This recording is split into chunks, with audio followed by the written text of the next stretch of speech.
Hello students, welcome back to our online video classes. I am Ghazala and today we are about to start our next unit, Noses. Students, it's a poem about a girl who compares her nose like a handle and she says that her nose is the funniest thing of her face.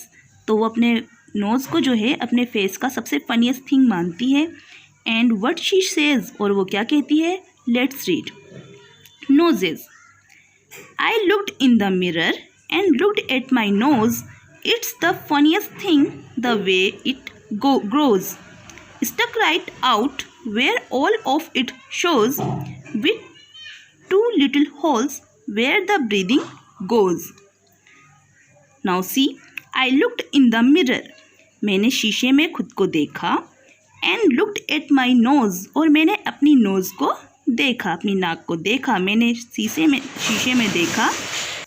And looked at my nose, और मैंने अपनी nose की तरफ देखा. It's the funniest thing, जो ये nose है मेरे फेस की सबसे ज़्यादा फनीस्ट थिंग यानी मजाकिया चीज़ है. फनीस्ट यानी मजाकिया. द वे इट ग्रोज, जैसे कि ये बड़ी होती है.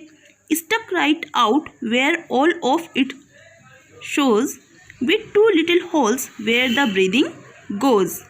Stuck right out where all of it shows, ये बिल्कुल मेरी फेस के बीच में खड़ी होती है. ऑफ इट शोज, और इससे साफ साफ दिखते हैं. विथ, मेरी नोज़ के अंदर साफ साफ दिखते हैं. विद टू लिटिल होल्स, दो छोटे छोटे holes. Where the breathing goes, जिसकी वजह से because of these holes I can breathe, जिसकी वजह से मैं क्या कर सकती हूँ, ब्रीदिंग कर सकती हूँ, यानी एयर को एक्सहेल और इनहेल करना. अगर हम ब्रीदिंग नहीं करेंगे सो वी कांट अलाइव, हम जी नहीं सकते. सो नोज़ में जो दो होल होते हैं वो हमारे किस काम आते हैं, ब्रीदिंग करने के काम आते हैं. तो वो बोलती है कि जो मेरी नोज़ है ये सबसे फनीस्ट थिंग है और ये मेरे फेस में बिल्कुल सामने जो है खड़ी होती है, और इसमें जो टू होल्स होते हैं जिसकी वजह से मैं ब्रीदिंग करती हूँ. Now see it's second stanza. I looked in the mirror and so in there the end of my chin and the start of my hair, and between there isn't much space, with my nose like a handle sticking there. I looked in the mirror. Now I am starting next stanza. I looked in the mirror.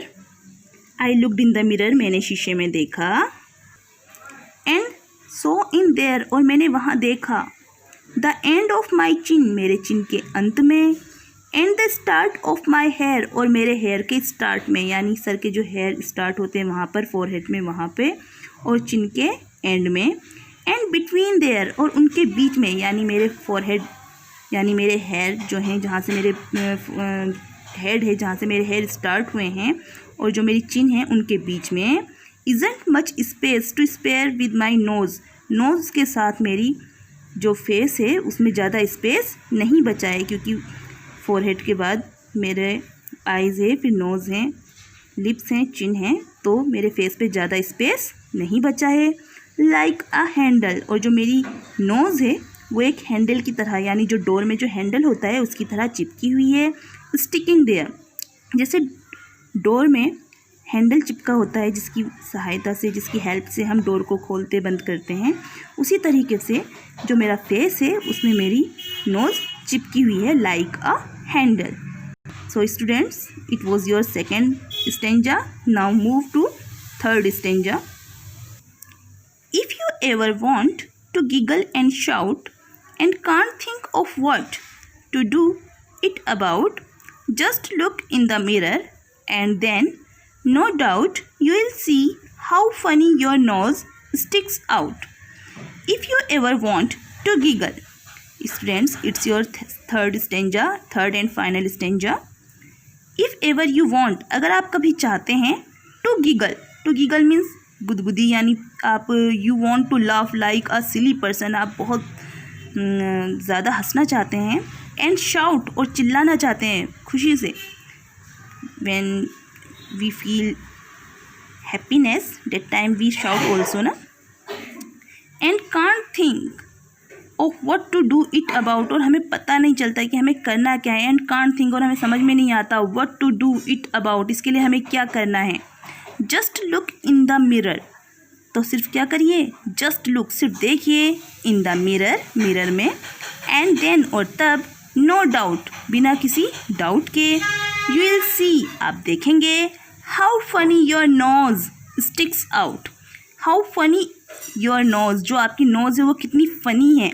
Sticks out, कितनी funny तरीके से वो चिपकी हुई है आपके face पे।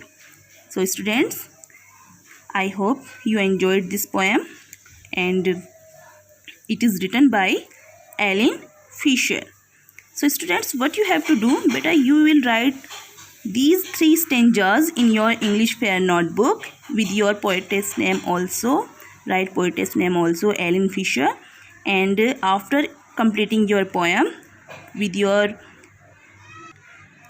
and after completing the poem, from your next page you will do its new words and question answer.